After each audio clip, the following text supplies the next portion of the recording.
pagi anak-anak kami sekalian, senang bertemu buat pagi hari ini. Buat anak kami, saya Esrom Simangunsong, tetap setia mengajar kalian bidang fisika. Kita akan masuk fluida statis lanjutan, yaitu tentang hukum Archimedes. Sebagaimana kita ketahui dalam hukum Archimedes ini, bagaimana Anda bisa memahami hukum Archimedes, bagaimana kedua Anda bisa menerapkan hukum Archimedes itu dalam kehidupan sehari-hari. Contoh pada pembuatan kapal laut, jembatan ponton, galangan kapal, perhitungan massa jenis. Anda mampu menganalisis massa jenis batu-batuan yang bagus, menganalisis logam-logam besi SNI atau tidak. Untuk itu mari kita lihat materi fluida statis lanjutan ini. Baiklah anak kami sekalian, kita lanjutkan materi kita fluida statis lanjutan, yaitu kita akan belajar tentang hukum Archimedes. Saya bersama Esrom Simangunsong tetap setia mengajar mendidik kalian. Adapun tujuan pembelajaran kita pada saat ini adalah pertama, memahami konsep hukum Archimedes. Kedua, menentukan besar gaya apung. Ketiga, menentukan besar massa jenis suatu benda. Harapan Bapak bagaimana kalian menerapkan konsep hukum Archimedes ini dalam kehidupan sehari-hari. Ke depan Anda mampu untuk membangun galangan kapal, membuat kapal laut, membangun jembatan ponton, menghitung massa jenis berbagai jenis batuan untuk melihat kualitas bangunan, kualitas aspal, kualitas daripada besi SNI atau tidak. Itu harapan kita. Anda mampu menganalisis telur yang baik atau tidak dari massa jenis dari hukum Archimedes ini. Ya, kita lanjut ini hukum Archimedes, di mana kita ketahui Archimedes sempat berpikir keras sampai akhirnya dia masuk ke dalam rumah mandi di bak di belakang rumah, dan akhirnya tumpah airnya itu. Itulah hukum Archimedes. Jika sebuah benda dicelupkan ke dalam zat cair, maka benda tersebut akan mendapat gaya yang disebut dengan gaya apung, gaya ke atas sebesar berat zat cair yang dipindahkannya. Iya, kalau kita melihat ini, gambar ke atas adalah gaya apung, ya, ke bawah gaya berat. Iya, di proses terapung ketika benda massa jenisnya lebih ringan dari zat cair, itu terapung. Kedua, kalau dia tenggelam, itu ketika massa jenis benda ini lebih besar dari massa jenis zat cair. Ini keadaan tenggelam, ya. Kemudian keadaan melayang, ini di mana massa jenis benda sama dengan massa jenis zat cair. Ya, coba diperhatikan anak kami sekalian.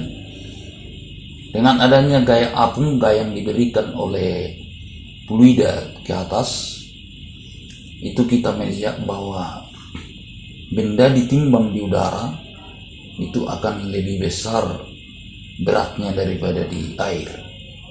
Ya, kita lihat ini kalau ditimbang di udara itu mencapai 30 Newton. Tapi setelah ditimbang di air, dia tinggal 23 Newton. Berarti besarnya gaya apung, berat di udara kurang berat di air. 30 kurang 23 ada 7 Newton besarnya gaya apung. Ya, kita melihat ini penerapan hukum Archimedes pada pembuatan kapal. Kita mengetahui seorang ahli akan membuat kapal tersebut walaupun dari besi, tapi dia bisa terapung sampai bobot mati, apakah berapa puluh ribu ton, berapa ratus ribu ton. Jadi tentu massa jenis kapal tentu akan tetap lebih ringan dari massa jenis air. Kita ketahui massa jenis air adalah 1000 kg per meter kubik. Massa jenis kapal walaupun terbuat dari besi, karena banyak rongga di udara dalamnya, massa dibagi volumenya tetap tidak akan mencapai 1000. Jadi nanti dengan bobok-boboknya itu, tambah boboknya, dia akan bisa bertambah massa jenis kapal tersebut. Ya ini, dengan tambah muatannya, maka kapal akan semakin masuk ke dalam. Iya, jadi apabila dia kelebihan muatan, kita akan melihat bisa kapal sampai tenggelam atau ke dasar. Nah ini, ketika massa jenisnya jauh lebih besar daripada massa jenis air. Itu penerapan daripada hukum Archimedes, supaya Anda benar-benar ahli nanti dalam membuat kapal laut. Ya, besarnya massa jenis suatu benda dapat ditulis rho sama dengan massa per volume. Ya, perhitungan massa jenis ini sangat perlu sekali. Dengan kita mengetahui massa jenis nanti, telur lebih dari 1000, Anda mengetahui bahwa telur tenggelam di air kalau dia bagus. Kalau terapung berarti udah busuk, rohnya tidak di bawah 1000. Massa jenis batu-batuan yang bermutu, massa jenis daripada logam semua, SMI atau tidak, ini sangat urgen sekali perhitungan massa jenis ini. Jadi kita harapkan siswa kami semua mampu menerapkan perhitungan ini dalam kehidupan sehari-hari, termasuk perhitungan pembuatan kapal laut nanti. Ya, itu akan dihitung massa jenis kapal tersebut. Kemudian besarnya gaya apung adalah Fa sama dengan rho kali V kali G. G di sini adalah gravitasi ya, bukan itu G kecil ya. Fa rho VG. Rho massa jenis fluida, kemudian volume, ya volume yang dipindahkan, kemudian gravitasi atau gaya apung. Bisa juga ketika ditimbang tadi di udara lebih berat dari di air, maka gaya apung itu besarnya berat di udara dikurang berat di air. Ya, contoh soal, sebuah benda bermassa 4 kg memiliki volume 1000 cm3. Tentukanlah massa jenis benda tersebut. Ya, volume ini kita tukar ke meter kubik, berarti kali 10 pangkat minus 6. 1000 kali 10 pangkat minus 6, 10 pangkat minus 3. Maka rho massa per volume 4 dibagi 10 pangkat minus 3 sama dengan 4000 kg per meter kubik. Ya, kalau kita melihat 4000 ini ada massa jenis batuan yang sangat bagus atau sudah mendekati logam juga ya. Ya, kalau besi itu mencapai 7100 kg per meter kubik. Kalau emas itu bisa mencapai 19.200 kg per meter kubik. Ya, contoh soal kedua, sebuah benda mempunyai volume 20 cm3, memiliki massa jenis 600 kg per meter kubik. Tentukan banyaknya volume benda yang tercelup jika benda dimasukkan ke dalam air.